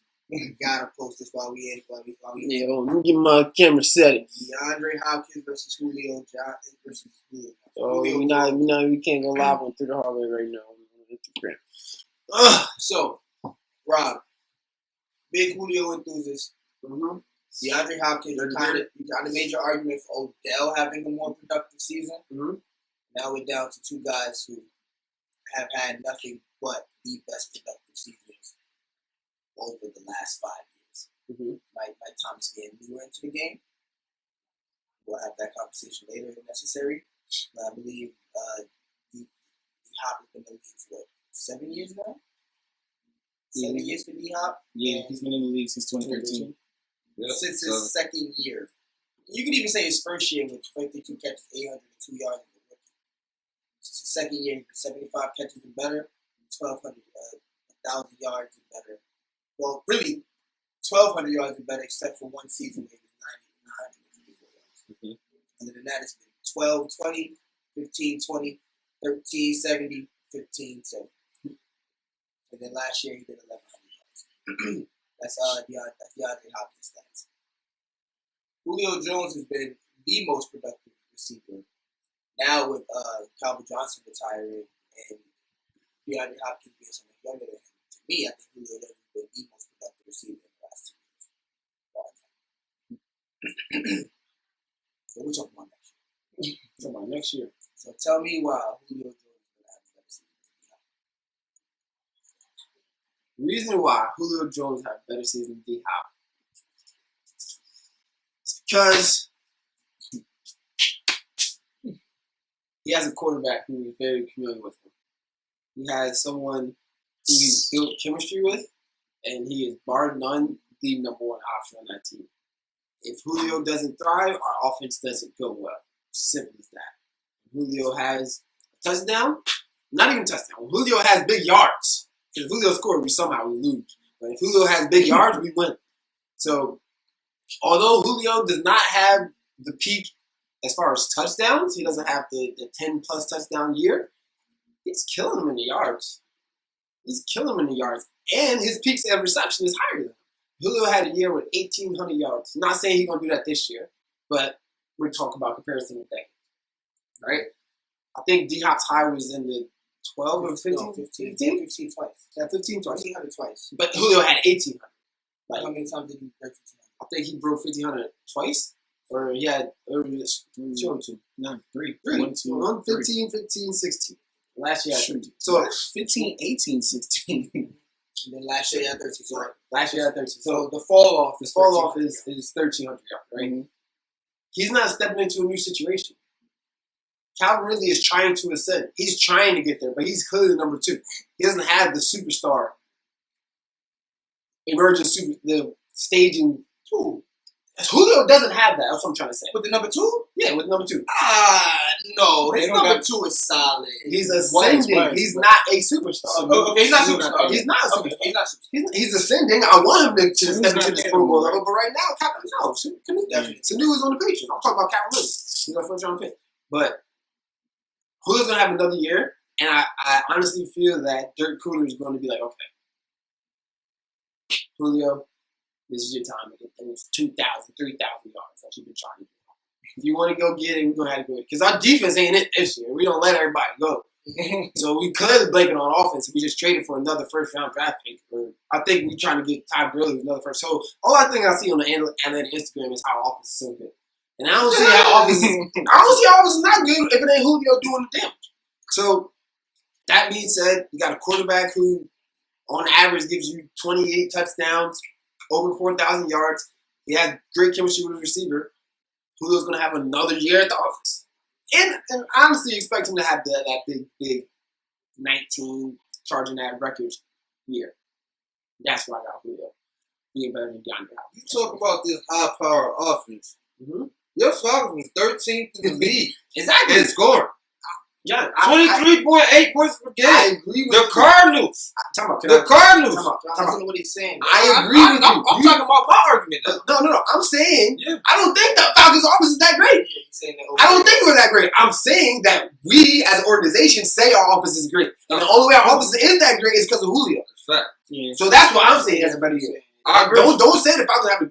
I agree. What I'm saying is this. Mhm. With y'all offense being like that, Mhm. the Cardinals' offense wasn't too far behind you. Mm-hmm. Without DeAndre Hopkins. Mm-hmm. What do you think their offense is going to be like with him? I don't know. I Way imagine better. Way better. I imagine. They're going to be way better. It's going to be. They're going to be one of the best offenses in the league. Can I ask you a question? With Kendrick, Can I ask you a question? with Kirk, with Fitzgerald. Last year, there was another receiver who changed teams, who had a great Thomas running Hill? back. No. Had a great running back and another great free agent addition and another all this type of stuff. And they didn't have the great amazing year we were just talking about. Odell Beckham. So like, yeah, I expect them to be better, but I don't know. I don't know what their chemistry is going to be like on the field. You're right. I don't know. But I can tell you that when I was watching the Cardinals games at the end of the season, they were moving chains. They were scoring points. And I can tell you when you was watching the Browns games 2 years ago, they was moving the chains. They was getting points. I'm talking about last year. I ain't talking about I'm talking about the year before Odell Beckham came. Right. That's what I'm talking about. So like, you're going off of something that hasn't happened with that team. And I'm also going off with something that happened with your team, which is 23 points per game. And like, you guys have an offense where you guys get a lot of yards, you don't score a lot of points. Mm-hmm. Y'all similar to the Cowboys in a sense. Mm-hmm. Where you guys have all the talent in the world, but your offense, when it comes to putting 7 up, y'all don't.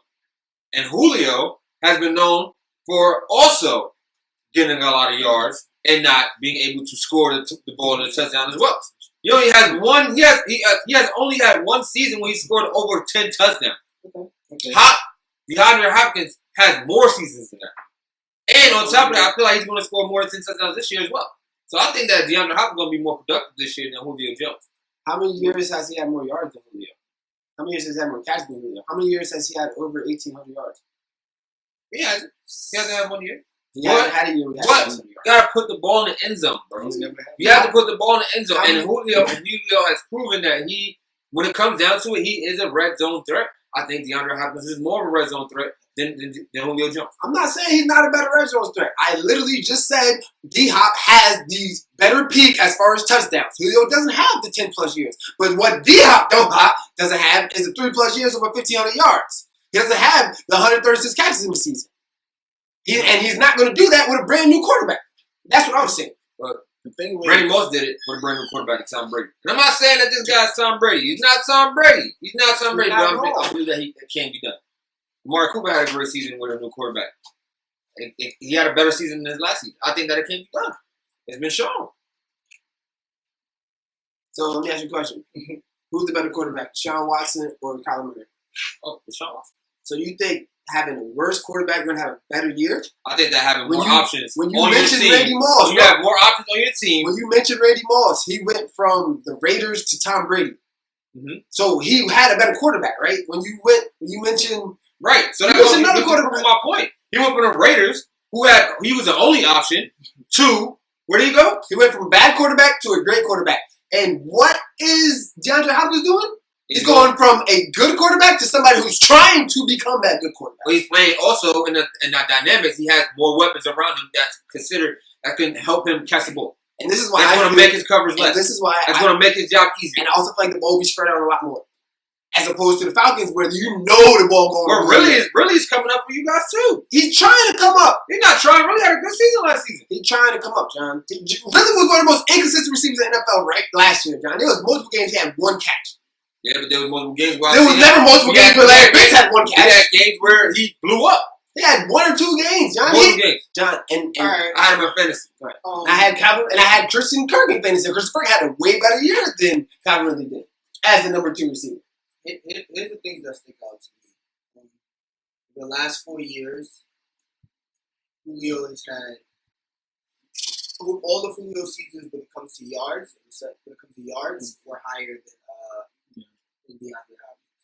In fact, DeAndre Hopkins' best 2 years were also Julio's best 2 years, and the year before that, for Julio's 2014, would have surpassed either one of those best years for DeAndre Hopkins. So his DeAndre Hopkins' best statistical year when it comes to yards,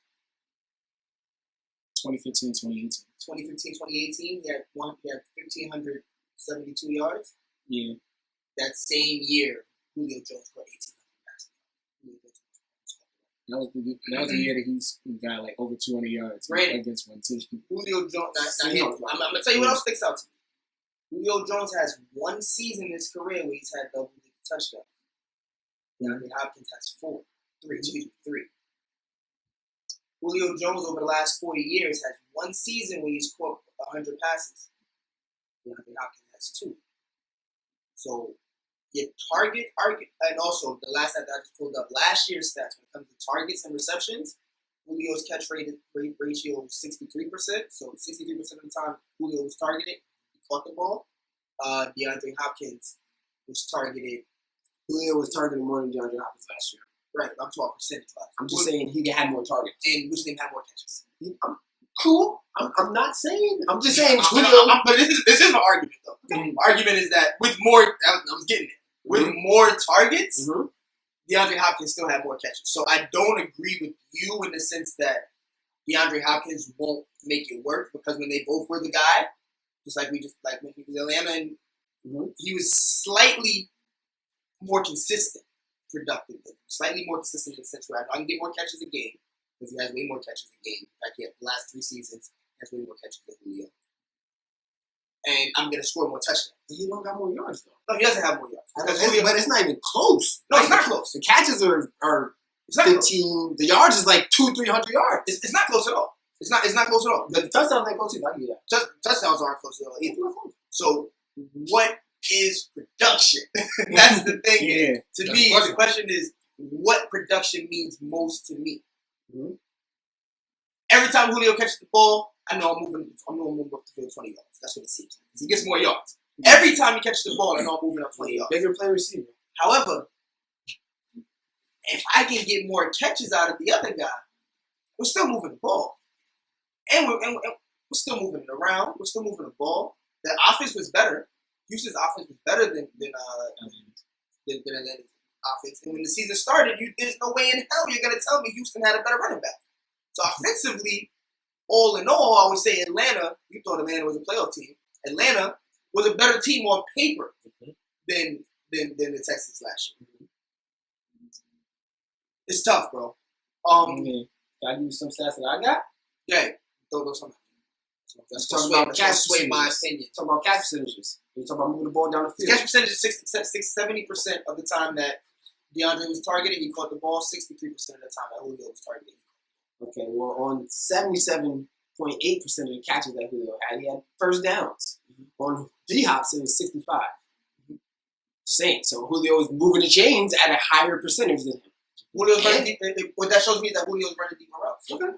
He's running less Julio routes. is a bigger play threat than DeAndre Hopkins. That's the point I'm trying to make. But here's the thing, though. Yes, Is he he has- a bigger play threat if he can't get in the end zone? He has 3 plays of 44 receptions, 3 receptions of 40 plus yards. D-Hop had 1. Mhm.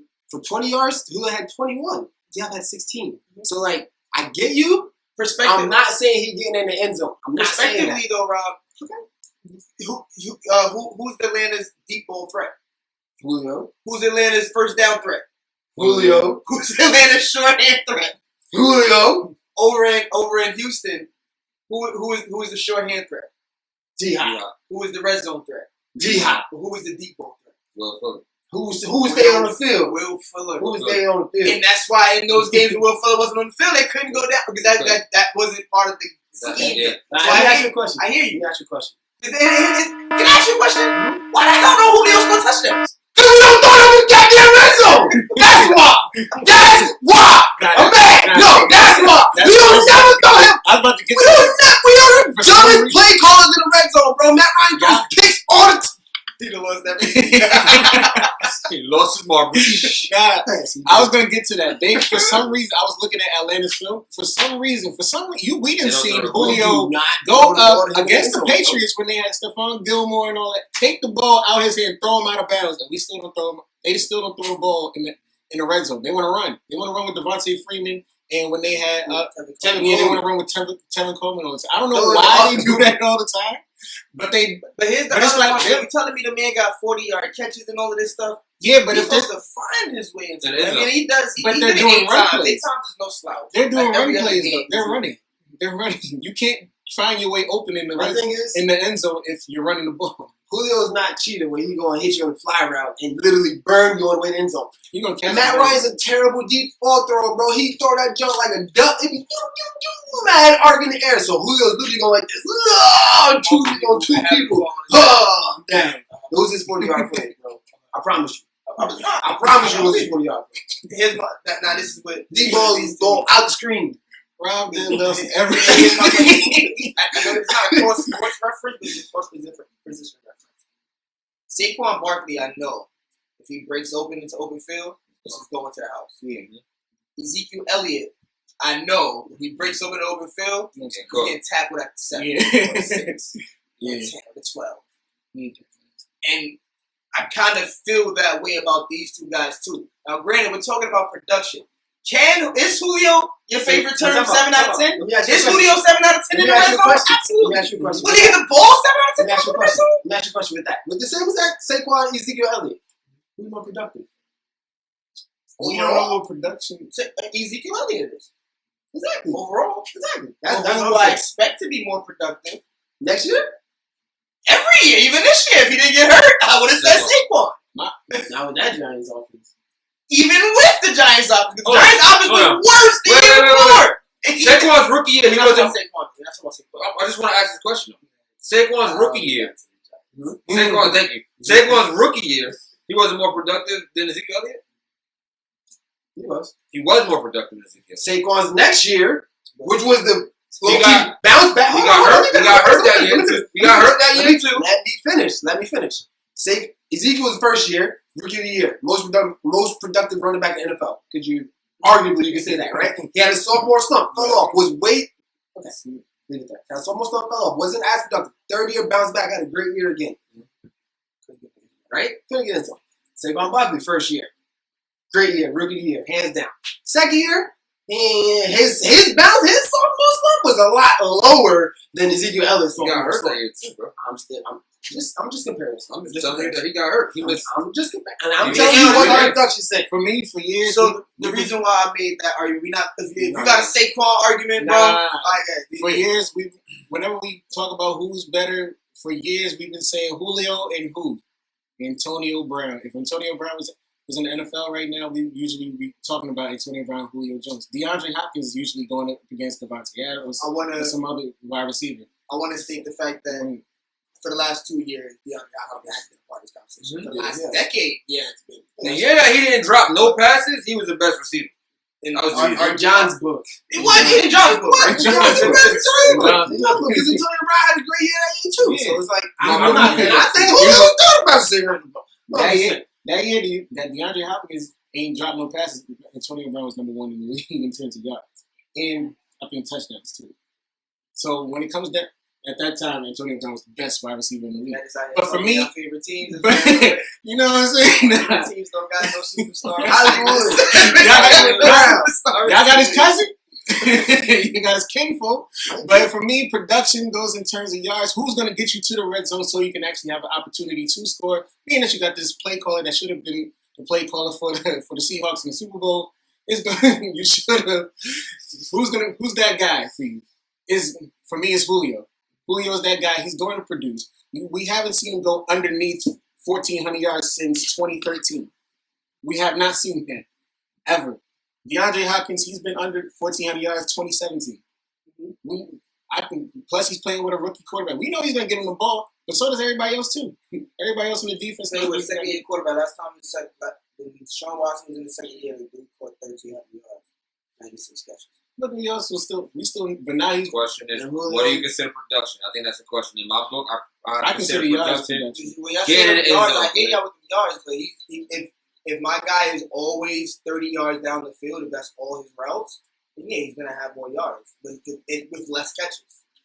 But Sean Watt, I think D-Hop has showed that he can run the whole route tree. But he has just as many spectacular catches. I think Julio can run the route tree too. They just don't. But he doesn't. But they don't have. I think Julio can get in the end zone too, but he doesn't. So we're talking about most productive, and I look at those two guys whose offense scored more points. Whose offense was better? 11 yards of catch to 14 yards of catch. Right. 77% of first downs and 65% of first downs. 70% completion percentage to 63%. But that's all right. I get you. D-Hop has it, but what about the touchdowns too? Touchdowns I need. I ain't got no. What about the catches too? Catches is comparable. D-Hop had 104. Julio had 99. Time to vote. So obviously, this is a hard one. It's one of the hardest ones we had so far.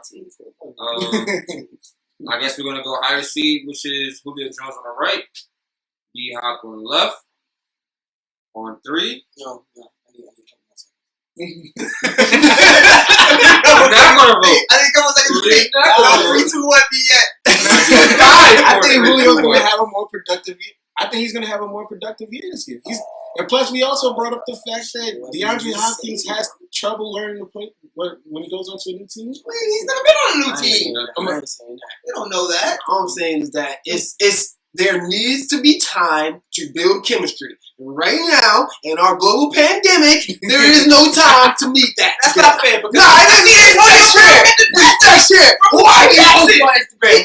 So why D-Hop ain't posted on Instagram? That's never been D-Hop. I don't know. That's never been D-Hop. So for my Julio either. That's never been exactly. I know I got 9 seasons of Matt Ryan with.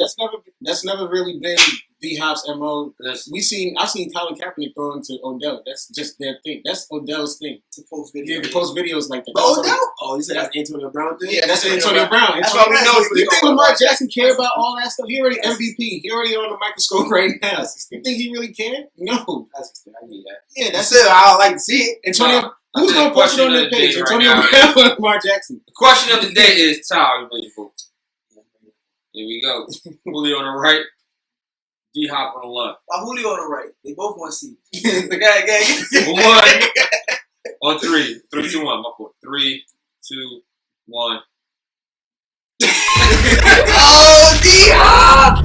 They got you, guys! Sorry, D. Hey, I want you to leave. Hey, D-Hop, I want you to know something. You're the best in the league right now. You know, according to your coach. According to your coach, you know, not through the hard way. All right. Other side, so Julio has moved on to the finals. We got Mike Thomas versus Devontae Adams. So, is anyone here going to make an argument for Devontae Adams? We've had a huge, long conversation with those two. What's the argument for Devontae Adams? My argument is Mike Evans should be here so I can make an argument. But I can't make an argument for Devontae Adams. Why not? Yes, you can. because Essentially I the don't same see receiver. a growth. I don't see a substantial growth in production from Mike Adams. I mean, from Devontae Adams. I don't see not growth, but So when I'm looking at who's gonna have a better year, right? This is my expectation for Mike Can't Thomas. guard Mike. 110 catches, 1,200 yards, 10 plus touchdowns. that's not growth though. That's the same thing. No. That is what I'm seeing That's the from standard. Mike Thomas. That's what I'm expecting. What I'm expecting from Devontae Adams, I'm expecting to have a much better season than 83 catches, 99. See the year before he did that in 12 games. Yeah, I'm year telling before he you. had 13 games. touchdowns, 111 And receptions, I told you Here's what I'm about saying about that. almost 14. Mike Thomas did without Drew Brees for 5 of those games. So I'd rather have Mike Evans here so I can make this argument. Okay. I'd rather have He this. was on the field. He did do it for a guy that used to start and brought his team to the playoffs before. I got can't guard Mike. I hate. So Mike Thomas did this thing for whoever it was. Backup, first string. The running back / kick returner / quarterback that takes the And he does it. And he does it consistently. Like But he's not. Mike Thomas doesn't have. All right, my question to y'all is: Whoa! my question is, do you really think? Since he got in the league, bro. Do you really think he's gonna have 149 catches? I don't He think has to fall off. I told you 110, But it's 1,210. Okay. Now And Devontae. that's right to Devontae, and that's right at Devontae's stat line. That's right at his average stat line. His average stat His line. bro, Last year. last year, Other than last year. The year before- Pull it up. I already saw it. What? 1 year, And it's 1,300. the same stats, Rob. That's what I'm trying to tell you. What? And that's one game also. He didn't play one game there, so granted. What I do see is that he's injury prone. I see. I'm I'm gonna see that saying he's injury prone. from But though that 83,997, I did the math on it last week when we started this conversation. It's literally the same amount of catches per game, same amount of yards per game as the 1386 year. As the 111 catches, 1386, the same, literally And the then- same amount. Here's my thing. We just looked at Devontae Adams' stats. He had one great year. One. So that's his peak to me. Yeah. Not saying, I think he can get over 1,100 receptions. Oh, my goodness. 111 receptions. I think he can get over 1,300 yards at some point. But do I expect that to happen next year? What's the receiver's prime? Now, I know this is a jaded question because Mike Thomas about to say this. What's the receiver's prime? Receivers go, bro. What would you consider their prime years? I would I'll say say 25 to about 32. 28 to 31. 31, 32, boy. Julio's still going strong. Randy Moss is still going strong in his time. Larry Fitz, look at his 32 years. Like, So when would you say their prime starts? about 24. About 2-3 years in. This is my time. It's Mike Thomas? Go back to This go back to hold on, before I do that. This is why I say Mike Thomas. Since he came in the league, his low was 92 receptions and 100. He hasn't had under 111. Talk about production. 1,100 yards, bro. He hasn't had it since 111 yards since he got in the league. That was his rookie year. 92 receptions, 1,100 yards and 9 touchdowns. His rookie season. So, do I think that his peak can be? Do I think that he has a possibility of catching more than 149 catches next year? I think he can. I think that. Bro, when did this Emmanuel Sanders? I think he And can. Alvin Kamara coming back. They haven't bounced back What yet. was Marvin Harrison's record? 140. It was 142-3 or something. Oh, he broke the record. Yes, he broke his record. What What you talking about? You gonna break his record back to back years? I don't think he's gonna catch up more than 149 yards. I But think he could. 149 receptions. 150. I think he can do It's 150 possible. this season. Nah, I'm gonna tell you why it's I think he possible. could. Because he's gonna have 5 games with Drew Brees that he didn't have. Bro, last year. talk about production. Talk about He's gonna production. have 5 games with Drew Brees that he didn't have last year. Now Oh, we shoot. can get Emmanuel Sanders, bro. I can't- Emmanuel Sanders caught 60 passes last year, He'll be 70 fine. passes the year before. Emmanuel Sanders was never the top And reception. hold on. In addition to on Emmanuel the team. Sanders and Sean Payton's offense with Drew Brees at the quarterback, he's going to have at least 70 yards. I mean, 70 catches and 1,000 yards. And At Drew least. Brees is throwing the ball enough for Mike Thomas to still get get 140 catches. 150 catches. 140. I think he can throw more than half his completions. If he, I think he can get it. For the sake of Especially time, being for the sake of time, because we at 334 right now. Especially being that Drew Brees. I think that we all have Mike Thomas as much as great Devontae Adams is and his production was and how his production can be. Right now, can arguably be said that he's the number. If he one gets or two 150 receivers in the catches, league. I swear he's the I best can't say the receiver same in the thing for Devontae Adams. I can't say the same thing. Yeah, So- well, yeah, you're right, Rob. The next person, the next receiver, Alvin Kamara had 81 catches, but the next receiver in catches on that team was 40. No, Who was that? Tight end? Tight end. Was it tight end? No, Jared Cook. That's a tight end. Yeah, It was tight end. that game with 30 catches. I expect Emmanuel Sanders to have 70 catches. That's my expectation. So who we got, man? We got Mike Thomas on the right, Monte Adams on the left on 3, 2, 1. Calling to the 3, Steelers, 2, Mike. 1. Mike Thomas for sure. We got Mike Thomas. Oh, Steelers, That's championship round. NFC South Championship. NFC Rouse championship. I ain't going first this time. Y'all gonna have to give me. I'm tired of defending Julio. Y'all defend Mike Thomas now. Okay. Okay, he got 149 Sick catches on in the season. 49 catches last year. I think he'll get at least 140. Drew Brees didn't throw to him for 4 or 5 of those games. He's playing with the quarterback who is going to put up historically, so you would assume that he's going to put up the best statistical numbers. Statistically, I think Drew Brees is one of the best statistically when it comes to yards. Yeah. Has there been a season that Matt Ryan's had more yards than Drew Brees? Other than that MVP season. Maybe the MVP season. Maybe the MVP season. Other than that, Matt Ryan is not going to throw for more yards. We're talking about 149 receptions to 99. Granted, it was a record, but the year before that, he caught 125. So he's in the top. He's in the top. He's in the top hundreds when it comes to catches. Like CJ said, his worst season was 92 catches. So unless he has the worst season of his career, catch-wise, he'll definitely be Julio. Julio's had, in the last 4 seasons, he had 3 seasons under 100, 2 under 190. Why else?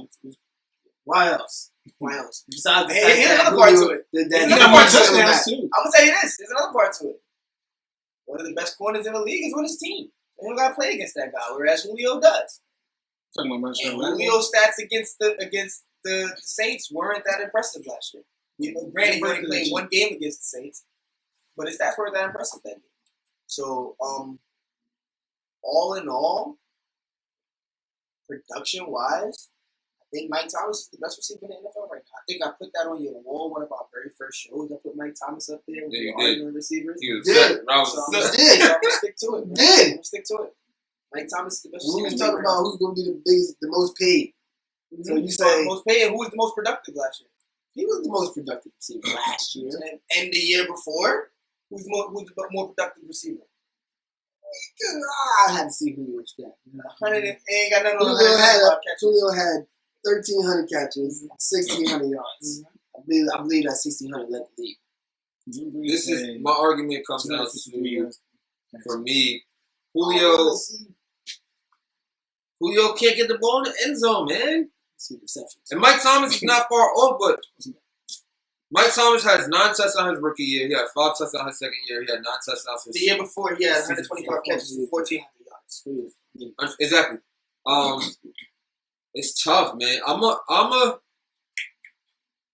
And I look at the trajectory of Michael Thomas's career. I feel like he might even have a better career than Julio because of how he's doing this at a younger age. His production level is ridiculous. And you talk about his prime, like Rob, you say, he can go for a long time. And if he's playing under Drew Brees, that also he got like 2-3 more years. he got 2 or 3 more years, but that would be 8 years of his career. That would be He's only been in the league for 3 years. yeah, that would be 8 years of his career. 92, 125, 149. As This is- great as Julio was, as great as Odell was when he first started his career, Yo, this No trajectory is ridiculous. no one has put up these type of numbers. This trajectory is ridiculous. I'm No going one?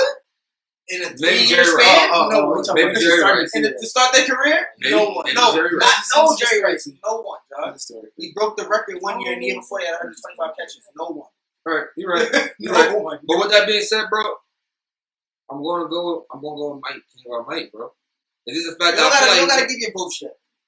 I feel like can't guard Mike. His touchdown. because he caught the ball so much, I think that his touchdown is going to increase, especially with Emmanuel Sanders, and you have Drew Brees back. So he might not catch 149 passes because that is, like you said, he broke a record. He ain't gonna catch him. He might not, but he might catch 130. And he might. With the addition of Emmanuel Sanders, 16 is it yards. not fair to say the game gets a Little little easier. bit easier for him? Or do they just say, damn all that, Emmanuel Sanders will have to get us for 115 catches this year? And 200 yards. It's not We're pretty going good. to guard Mike and forgive everybody else. I don't think that the addition of Emmanuel Sanders is the end all be all as to why Mike Thomas is going to have a less productive year than last year. Numbers have to go down. There's natural regression to the mean. Maybe not the Natural. yards, but the catches? has to go Alright, I see enough. But then also, for me, it's like, if his numbers are going down, we talk about Julio.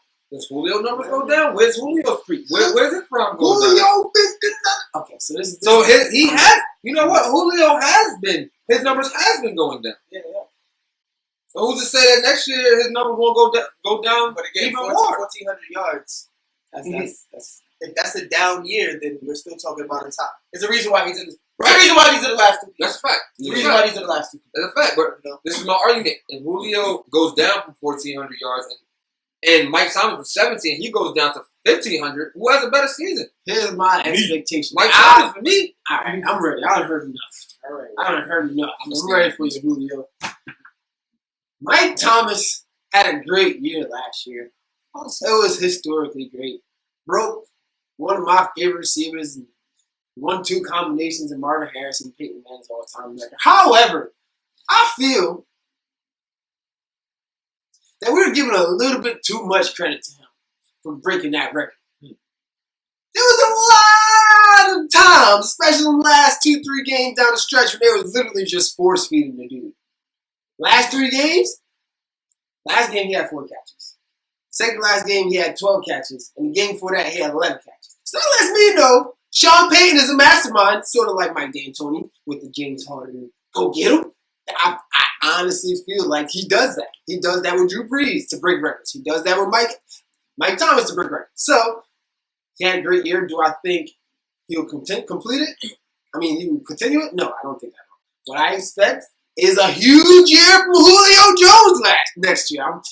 You heard it here first. You heard We it here saw first. it here the last 8 years. You saw why you heard it here first. We've been seeing it. He said he's going to break the record for most yards. And every year Rob says Kansas is going to win the championship. And how close is he? When he did 18 know that points, I said. He was, I think it was a few hundred yards off.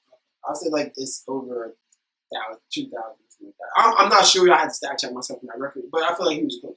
And I feel like he gonna do it this year. He gonna break the record because Atlanta's talking about how great your offense is. You just said you shouldn't think it's that great. I think the Dirk Cooter's gonna figure out a way. I just want to seek the biasness out of you. I just want to, drain the biases. I think the Dirk Cooter is gonna figure out a way to get the ball to Julio in the end zone. He's gonna have a whole bunch of touchdowns to shut them all up. Megatron got the most yards, 1,900. So he missed it by less than 100 yards. That's what I'm trying to say. So I really think that Julio has a chance to break the record, like I said before. How many guys? I just want to say this. How many games did it take Julio? 16. Probably. Based on your stat, Mike Thomas broke the receiving. And that's why Julio can do it 2 years in from now. 15 games. You say when he had 4 catches in the last game? Mm-hmm. So he had already broke the record before. I think. No. We broke it in First that catch, game. we Broke broke it in that first catch. First catch or something like that, right? We broke in that game. All right, so 15 in the quarter. All right. So, But like even with Yes. your point, remember before when we say they're in the red zone, so they like to don't run the ball. Now they got Todd Gurley. Todd Gurley. Snap, CJ. Now they got Todd Gurley, who's better than Devontae Freeman, who's better than any other running back at the end of Somebody you need to get going. and plus, what you call it? Y'all are a run heavy team when y'all don't need to be. Or your pass heavy team won't need to be. No, y'all try to still include the run. I don't know why. It's because our offense is predictable, bro. It's like first down run, second down run, third down throw to Julio. Everybody knows what happens. But here's my point. But Go ahead, CJ. But like I said, they got Todd Gurley now. Who they going to try to run the ball? Plus, Todd Gurley got something to prove this year because people been saying Todd Gurley not officially signed. He ain't passed his physical yet. Yeah, whatever. He's still for real. I'm letting you know. He did. He's quarantined in Los Angeles, so he has not been able to pass his physical. Wolford didn't pass the physical test, but they still let him play that season for the Patriots. But look, here's the thing.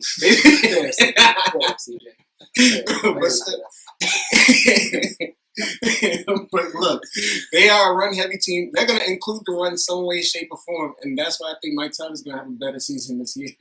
Because no matter what, they like we say always, the New Orleans Patriots is always. New Orleans Saints is a pass-heavy team. They can't run away. They can't run away from that. As much as they had Mark Ingram, they've had Pierre Thomas, they've had Reggie Bush. They've even brought in Ricky Williams at one point, thinking he was going to change something. He didn't change nothing. They still don't change it. I mean, the guys got 2 years ago. They got 1,000 yards each. But regardless, still catches the ball 81 times because they won the ball. Julio's faster than Michael Thomas. Yep. He's faster. Yep. They're the same route runner. The hands are the same. He's faster. He's bigger. He's stronger. He's better. He's better. This is his third year. When Julio break the record? Bro, it's his third year in the NFL. He broke the record for most receptions in the league with 15 and a quarter games. He's in his third year. This is his fourth year coming up. Keyshawn Johnson's enough. And I'm telling you, James Harden broke Kobe's record for most 60-point points. So there are coaches. Are we doing a cross sports right now? I take that back. Football. I take that back. I take that back. Bill Belichick is one of these coaches that is known. Oh, Tom Brady needs one more passing yard to get the record. Tom, you call the passing play. I don't care. Sean Payton is that on steroids. So what I'm saying is his stats may have been inflated because Sean Payton really wanted to get him the record. Are you the one that said Russell Westbrook was stat padding too? I say he should have been. I say he should have been. This is a really hard conversation to have. There are two great receivers. One, we can be looking at the Patty Mahomes of receivers, bro. Like for real. Like, he ain't got the full package, John. He don't got the speed. He definitely has the full package. He ain't got the speed.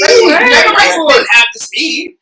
Who? Jerry Rice didn't have the speed. But Marvin Harrison wasn't the fastest receiver in his time. John just called Michael Thomas Patrick Mahomes. Patrick Mahomes the full package. He got the arm, he got the legs, he got the brain, he got the hood, he got the hood, he got the swag. The reason why I said it is because he broke a record.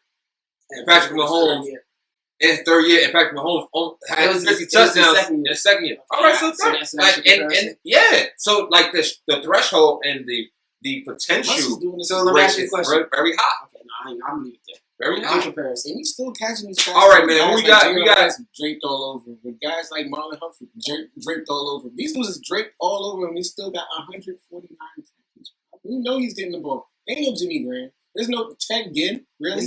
Really? Ted Ginn. Except our coach isn't an offensive genius, and he doesn't Alvin force Kamara was hurt. He's a defensive dummy. He needs to get fired. You sound angry right now. That being said, we got Julio on the right. We got Can't Guard Mike on the left. More productive season 2020. More productive season 2020. Julio on the right, Can't Guard Mike on the left. Yeah. 1-3. 1, 2, 3. We have a receiver that's productive in that, and I guess in our case, the best receiver in the NFL. So we got our 1-2. You wore the right shirt because you knew it was going to happen. I do want to do one thing before we finish out the list. I want to put a third place person in there, kind of leave the perspective for our top four, and we kind of divvy out our top five after that. So we want to have this D-Hop. No, it's not Mike Evans. It's Devontae Adams conversation. Is this a conversation or is it just? That's why I said it should have been Mike Evans. D-Hop. Yeah. No, I don't even want to hear it, Rob.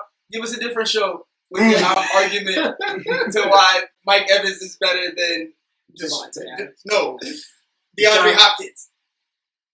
It's not that he's better. It's that he's gonna have a better year. That's like this.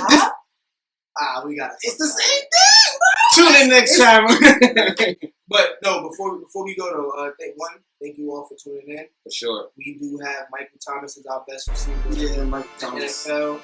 Mike, he's the hard way champion. Wear your gloves, stay at home.